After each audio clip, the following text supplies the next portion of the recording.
El año es 30 antes de Cristo. En una cámara privada del Palacio Real de Alejandría, la ciudad más brillante del mundo antiguo, una mujer se prepara para morir. No la han vencido en batalla. No la han capturado encadenada. No la han arrastrado por las calles. Ha elegido. Tiene 39 años. Ha sido reina desde los 18. Ha gobernado el reino más antiguo y más rico del mundo conocido. Ha sido amante de Julio César. Ha sido la compañera de vida de Marco Antonio. Ha tenido 4 hijos. Ha negociado con emperadores, generales y senadores en su propio idioma, porque era la única monarca de su dinastía que se había molestado en aprender egipcio, y además hablaba 8 lenguas más. Y ahora, con el ejército de Octavio acampado a las puertas de Alejandría, con Marco Antonio muerto por su propia mano horas antes, con su reino a punto de convertirse en una provincia más del Imperio Romano, esta mujer ha tomado la única decisión que todavía puede tomar ella sola. La última.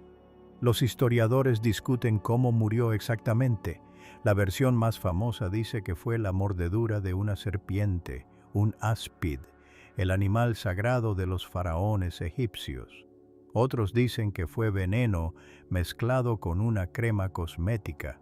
Otros que simplemente una combinación de sustancias que ella misma había estudiado durante años, porque Cleopatra era también una farmacóloga seria, que conocía las propiedades de las plantas mejor que la mayoría de los médicos de su tiempo. Lo que sabemos con certeza es que cuando los soldados de Octavio forzaron la puerta de sus aposentos, la encontraron muerta, vestida con sus mejores ropas, con la corona puesta, como una reina, porque eso era lo que había sido siempre, y no iba a dejar de serlo en el último momento para darle a Octavio la satisfacción de pasearse por Roma con ella encadenada.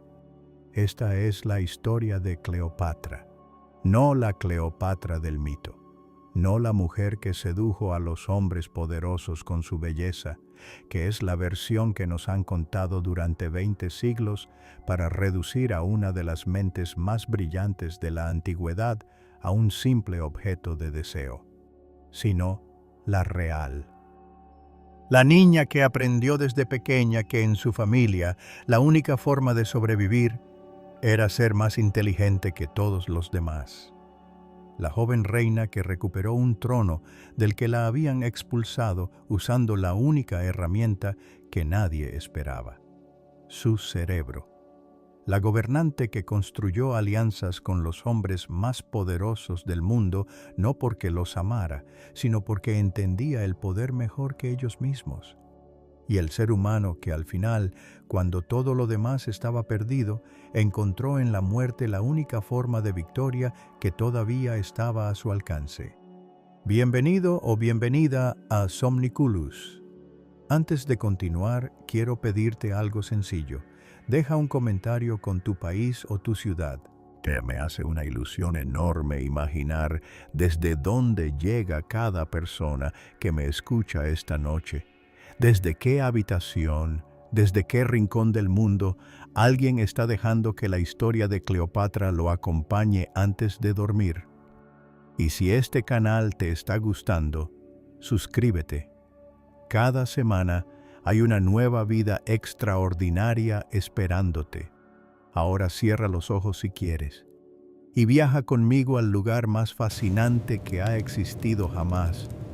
Para entender a Cleopatra necesitas entender Alejandría, porque Alejandría no era simplemente una ciudad, era la idea más ambiciosa que un ser humano había tenido jamás sobre lo que una ciudad podía ser. Alejandro Magno la fundó en el año 331 a.C. en la costa mediterránea de Egipto, en un lugar estratégico donde el río Nilo se acercaba al mar. Murió sin verla terminada, pero sus sucesores, los reyes ptolemaicos, la convirtieron en la capital intelectual del mundo antiguo. La Biblioteca de Alejandría, en su momento de máximo esplendor, contenía entre 400.000 y 700.000 rollos de papiro. Toda la filosofía griega, toda la ciencia babilónica, toda la medicina egipcia, toda la astronomía persa, en un solo edificio. El museo, que no era un museo en el sentido moderno, sino una institución de investigación, albergaba a los mejores matemáticos, astrónomos, geógrafos y médicos del mundo. Euclides desarrolló allí su geometría. Eratóstenes calculó allí la circunferencia de la Tierra con una precisión asombrosa, usando solo un palo y la sombra del sol. Herófilo realizó las primeras disecciones sistemáticas del cuerpo humano. Alejandría era, en el siglo I a.C., lo que hoy podríamos llamar el centro del mundo. Y en esa ciudad nació, en el año 69 a.C., la niña que se convertiría en su reina más famosa. Su nombre completo era Cleopatra VII Philopator. El número 7 indica que había habido 6 Cleopatras antes que ella en la dinastía ptolemaica. Philopator significa la que ama a su padre, un título dinástico que le fue dado como homenaje a Ptolomeo XII, su padre, el rey que gobernaba Egipto en aquel momento con una mezcla de incompetencia política y dependencia absoluta de Roma que lo hacía bastante inadecuado para el cargo. El mundo en el que nació Cleopatra era un mundo en tensión. Egipto era oficialmente un reino independiente, pero en la práctica llevaba décadas bajo la influencia creciente de Roma. La República Romana estaba en su momento de mayor expansión y sus generales miraban hacia el este con apetito. Ptolomeo XII, el padre de Cleopatra, había conseguido mantener cierta independencia a base de sobornos, concesiones y una servilidad hacia Roma que sus propios súbditos encontraban humillante. En este ambiente de fragilidad política y grandeza cultural, Cleopatra creció. Lo primero que hay que entender sobre la infancia de Cleopatra es que crecer en la familia ptolemaica no era precisamente un ambiente seguro. La dinastía ptolemaica tenía una tradición que hoy nos parece monstruosa, pero que en aquel contexto era simplemente la norma. Los miembros de la familia real se casaban entre sí, se traicionaban entre sí, y cuando llegaba el momento del poder, se mataban entre sí. No era una excepción, era el patrón. La propia madre de Cleopatra desapareció de los registros históricos cuando Cleopatra era muy pequeña. No se sabe si murió, si fue ejecutada o si simplemente fue apartada de la vida pública. Su nombre completo ni siquiera ha llegado hasta nosotros con certeza. Lo que sí sabemos es que Cleopatra creció en un palacio donde la desconfianza era la única moneda de cambio real, donde una alianza podía convertirse en una conspiración de un día para otro y donde la inteligencia era literalmente una cuestión de supervivencia. Cleopatra respondió a ese entorno siendo extraordinariamente inteligente. Desde niña mostró una capacidad para las lenguas que sorprendía a sus tutores. Mientras sus hermanos y hermanas recibían la educación estándar de la nobleza helenística, griega clásica y algo de retórica, Cleopatra devoraba idiomas con una avidez que parecía compulsiva. Griego, por supuesto, que era la lengua de la corte ptolemaica, pero también egipcio, el idioma del pueblo al que gobernaba su familia desde hacía casi 300 años sin haberse molestado en aprenderlo. Etíope, arameo, árabe, hebreo, parta, latín, 8 lenguas en total, según las fuentes antiguas. Esto no era simplemente un talento lingüístico, era una declaración política.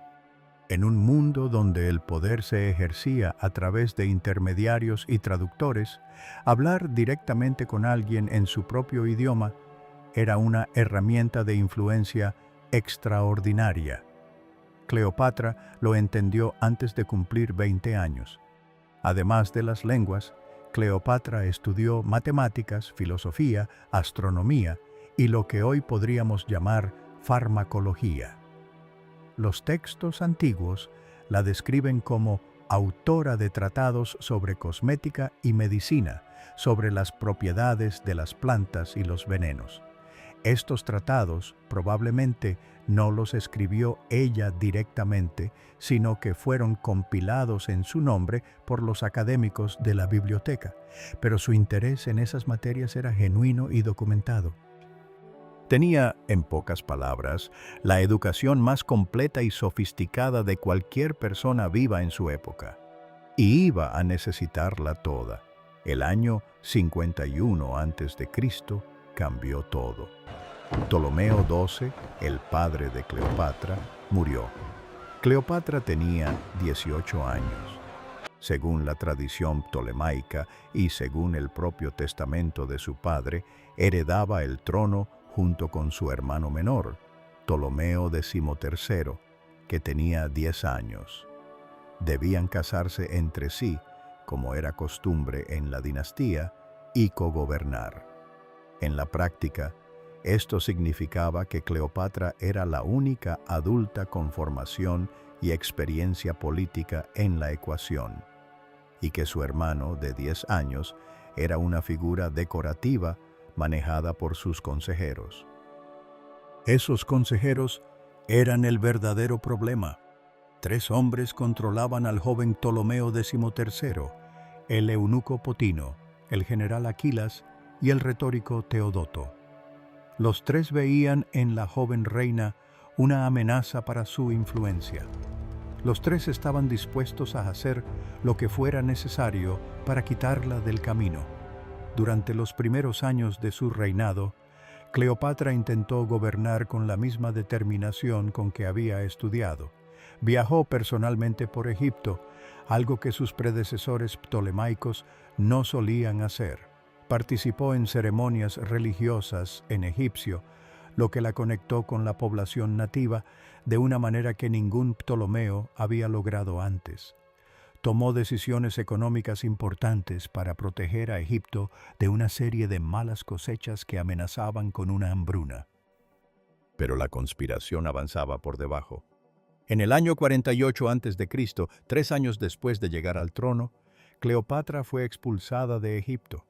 Potino y sus aliados habían maniobrado hasta convencer al joven Ptolomeo XIII de que su hermana era un peligro para él. Las tropas leales al rey la forzaron a cruzar la frontera hacia Siria. A los 21 años, Cleopatra era una reina sin reino.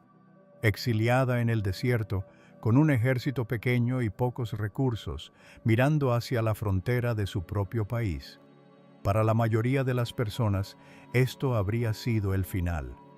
Para Cleopatra, era simplemente el momento de encontrar una solución diferente.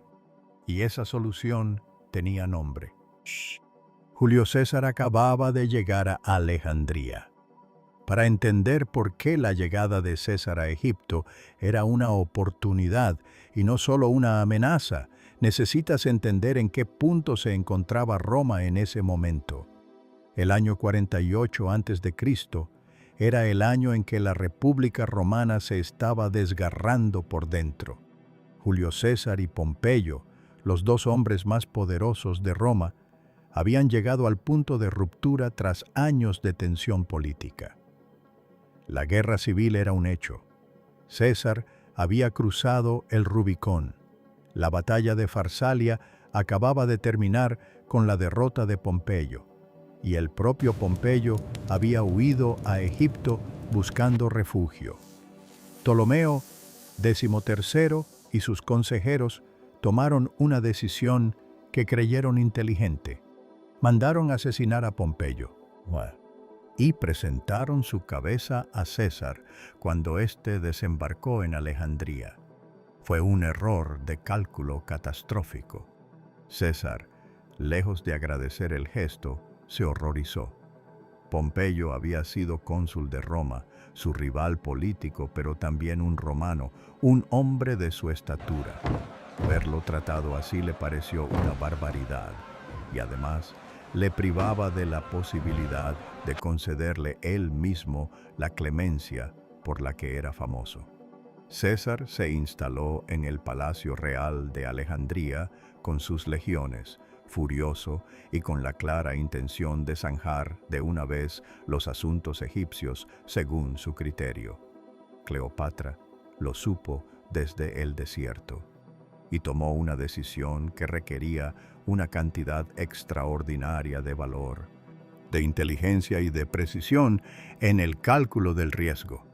Se colaría en el palacio, sola, sin ejército, sin escolta visible.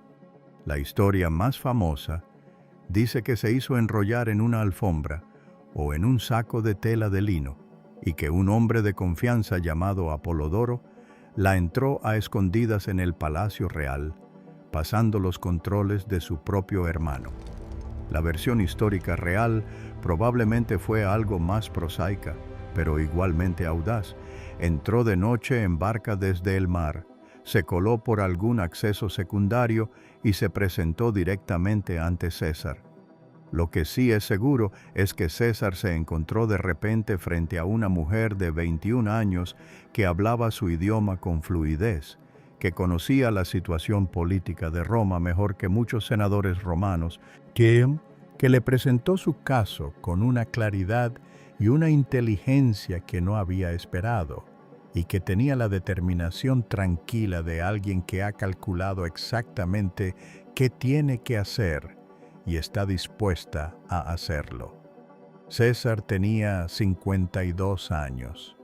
Era el hombre más poderoso del mundo conocido, y aquella noche, según todas las fuentes antiguas, quedó completamente cautivado.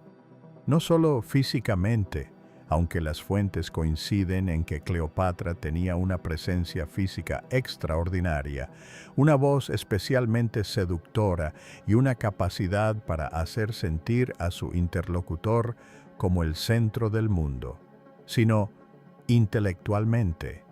César era un hombre brillante que rara vez encontraba iguales.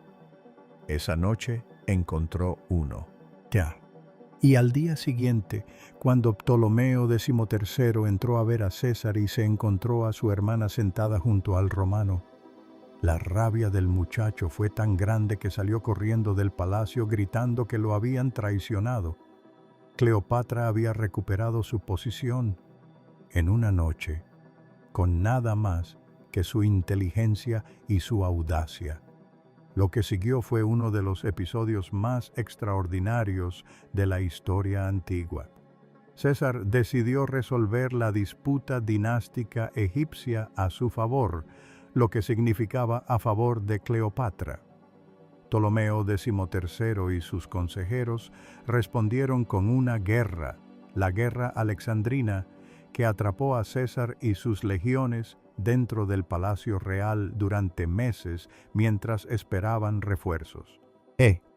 Fue durante este período de asedio que ocurrió algo que los historiadores debaten hasta hoy: el incendio de la Biblioteca de Alejandría. Según algunas fuentes, César ordenó quemar los barcos del puerto para impedir que los egipcios los usaran, y el fuego se extendió y alcanzó los depósitos de la biblioteca. Otras fuentes niegan que la biblioteca principal se viera afectada, y dicen que solo ardieron almacenes de papiros en el muelle. La verdad histórica es compleja. La biblioteca de Alejandría no desapareció en un solo incendio dramático, sino que fue perdiendo su contenido a lo largo de siglos, a través de distintos episodios de destrucción y negligencia. Pero la imagen de César en Alejandría, rodeado de fuego y de guerra, con Cleopatra a su lado, tiene algo de metáfora perfecta sobre lo que estaba sucediendo en ese momento en el mundo. el viejo orden ardiendo y dos personas extraordinarias en el centro del incendio, intentando construir algo nuevo sobre las cenizas. Los refuerzos llegaron finalmente en el año 47 a.C. Ptolomeo XIII fue derrotado militarmente y murió ahogado en el Nilo mientras intentaba huir. Cleopatra recuperó el trono, y para entonces ya estaba embarazada de César. El hijo nació ese mismo año. Lo llamaron Ptolomeo César, pero todo el mundo lo conocía por su apodo, Cesarión, el pequeño César. César nunca lo reconoció oficialmente. Las leyes romanas sobre la legitimidad eran claras, y César tenía esposa en Roma. Pero tampoco lo negó. Y el niño fue criado como lo que era, el hijo de la reina de Egipto y del hombre más poderoso del mundo. Cleopatra viajó a Roma con César. Se instaló en su villa más allá del Tíber, en los jardines que el propio César le había cedido. Y durante casi 2 años vivió en el corazón de Roma, observando, aprendiendo, comprendiendo los mecanismos del poder romano desde dentro. Era una presencia que incomodaba profundamente a muchos romanos. Una reina extranjera, demasiado inteligente, demasiado influyente, demasiado visible. Los senadores que ya desconfiaban de César encontraron en Cleopatra otro motivo de irritación. Circulaban rumores de que César quería convertirse en rey, algo que la República Romana consideraba la mayor de las herejías políticas, y que su modelo de realeza era el que había visto en Alejandría junto a Cleopatra. Los idus de marzo del año 44 a.C. lo cambiaron todo. Julio César fue asesinado en el Senado. 23 puñaladas. Cleopatra estaba en Roma cuando sucedió, y supo inmediatamente que su posición era insostenible. Sin César, era una reina extranjera en una ciudad que la odiaba, con un hijo al que nadie iba a reconocer, y con el imperio romano a punto de desgarrarse en una nueva guerra civil. Regresó a Alejandría y esperó, porque Cleopatra siempre supo esperar el momento adecuado. Los años siguientes a la muerte de César fueron los más complicados del reinado de Cleopatra. Gobernó sola, sin el respaldo de ninguna potencia exterior, en un Egipto que seguía siendo rico, pero que era consciente de su vulnerabilidad frente a Roma. Tuvo que gestionar crisis económicas, problemas de abastecimiento y la amenaza constante de los herederos políticos de César compitiendo entre sí por el control del imperio. Marco Antonio y Octavio, el sobrino adoptivo de César, se habían repartido el mundo romano tras derrotar a los asesinos de César en la batalla de Filipos. Antonio controlaba el oriente, Octavio el occidente, y el oriente incluía Egipto. En el año 41 a.C., Marco Antonio convocó a Cleopatra para que se presentara ante él en Tarso, en la actual Turquía. El tono de la convocatoria era el de un superior llamando a una subordinada. La respuesta de Cleopatra fue la de alguien que no tiene subordinados. Tardó. No llegó puntual, no llegó humildemente, no llegó como alguien que ha recibido una orden y la obedece. Llegó en una barca que los testigos describen como algo entre un espectáculo teatral y una aparición divina. La popa dorada, las velas de color púrpura perfumadas con incienso, los remos plateados moviéndose al ritmo de flautas y cítaras. Cleopatra en el centro, vestida como Afrodita, rodeada de niños disfrazados de Eros y doncellas como Nereidas. Todo Tarso fue al puerto a verla llegar.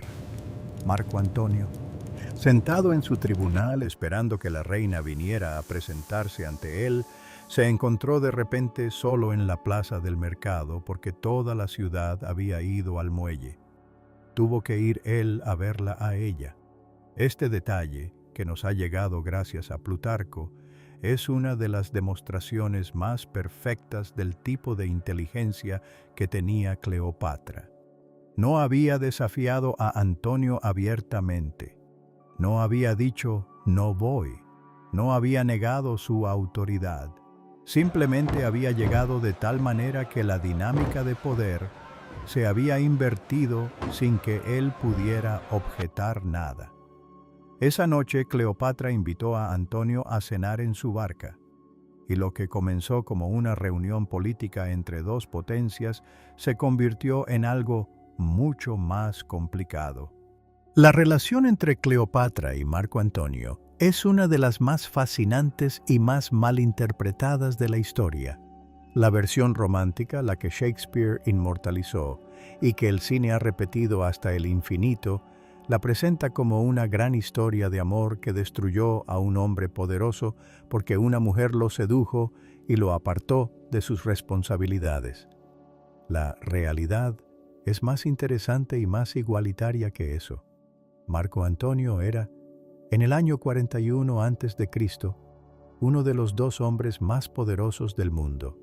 General brillante, político experimentado, carismático, generoso hasta la imprudencia, con una energía y una vitalidad que los que lo conocieron describían como casi animal. Era exactamente lo opuesto de César en temperamento. Donde César era frío y calculador, Antonio era emocional e impulsivo.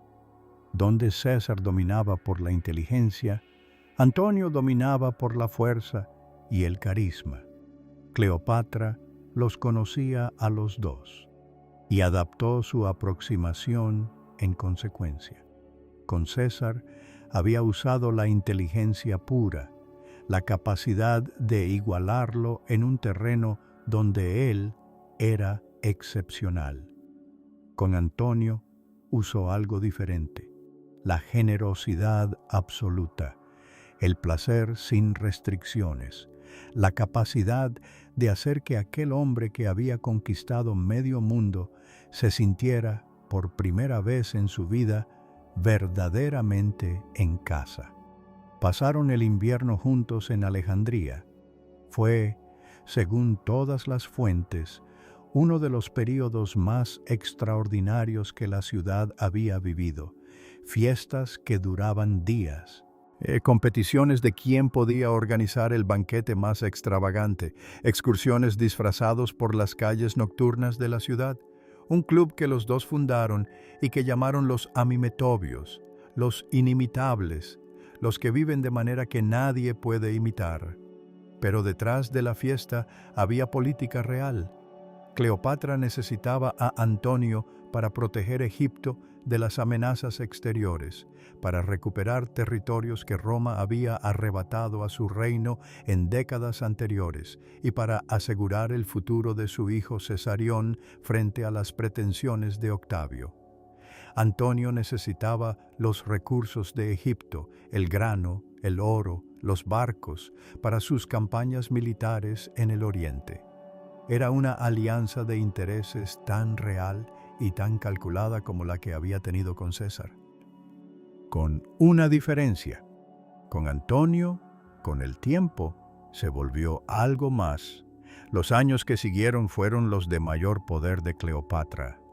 Antonio le devolvió territorios que habían pertenecido al Egipto ptolemaico, Chipre, parte de la costa de Fenicia, regiones de Siria y Cilicia. El reino de Cleopatra creció hasta convertirse en la potencia más importante del Mediterráneo oriental después de Roma.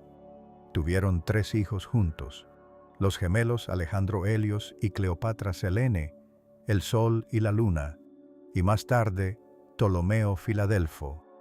Y en el año 34 a.C., Antonio organizó en Alejandría lo que los romanos llamaron las donaciones de Alejandría, una ceremonia pública en la que distribuyó territorios romanos entre Cleopatra y sus hijos.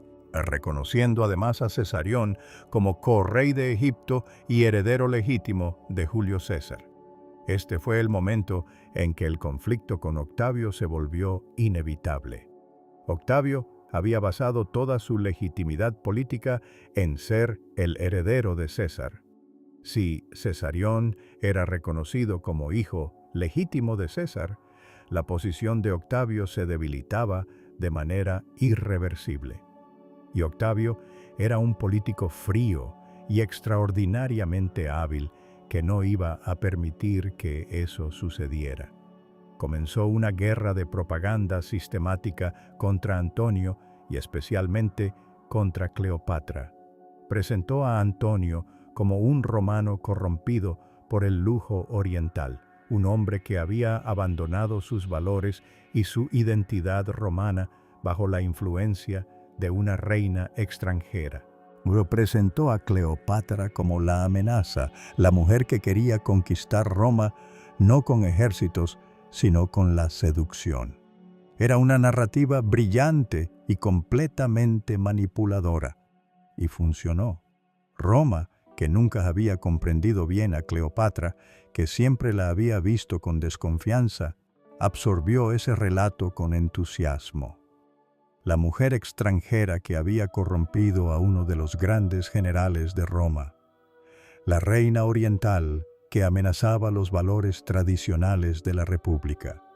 20 siglos después, ese relato todavía no ha sido completamente desmantelado. La guerra era inevitable. Y llegó. La batalla de Accio, el 2 de septiembre del año 31 a.C., fue el momento decisivo. Frente a las costas del noroeste de Grecia, las flotas de Antonio y Cleopatra se enfrentaron a la armada de Octavio, comandada por su almirante Agripa. Los historiadores llevan siglos debatiendo qué fue exactamente lo que sucedió en Accio.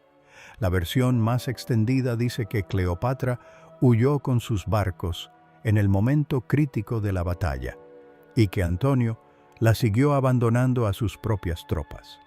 La versión alternativa que algunos historiadores modernos defienden es que la retirada de Cleopatra fue parte de un plan acordado de antemano para salvar la flota y los recursos de Egipto ante una batalla que ya se veía perdida, y que Antonio la siguió porque era lo que habían decidido. Lo que es indiscutible es el resultado. La flota de Antonio fue destruida o capturada. Sus tropas terrestres, sin comandante y sin apoyo naval, se rindieron días después. Octavio había ganado. Cleopatra regresó a Alejandría sabiendo que el tiempo se acababa. Lo que hizo en los meses siguientes revela una vez más la dimensión de su inteligencia y de su voluntad. No se rindió, no huyó, no se derrumbó. Negoció. Intentó convencer a Octavio de que podía serle útil, de que Egipto bajo su gobierno era más valioso que Egipto como provincia conquistada. Intentó proteger el futuro de sus hijos, especialmente de Cesarión. Exploró alianzas con reinos del este que pudieran equilibrar el poder de Roma. No funcionó nada. Octavio quería Egipto entero y quería a Cleopatra encadenada para su triunfo en Roma. La exhibición pública de la reina vencida ante el pueblo romano era un símbolo demasiado valioso para renunciar a él. Y Cleopatra lo sabía. Marco Antonio murió en el año 30 a.C. Se había clavado su propia espada al recibir noticias falsas de que Cleopatra ya estaba muerta, probablemente difundidas por error o como parte de alguna maniobra desesperada. Murió en los brazos de Cleopatra, en el mausoleo donde ella se había refugiado. A los pocos días, Octavio entró en Alejandría. Se reunió con Cleopatra. La encontró aparentemente enferma y abatida, pero los que estaban presentes notaron que sus ojos seguían brillando con la misma intensidad de siempre. Octavio le prometió un trato generoso. Cleopatra probablemente no le creyó.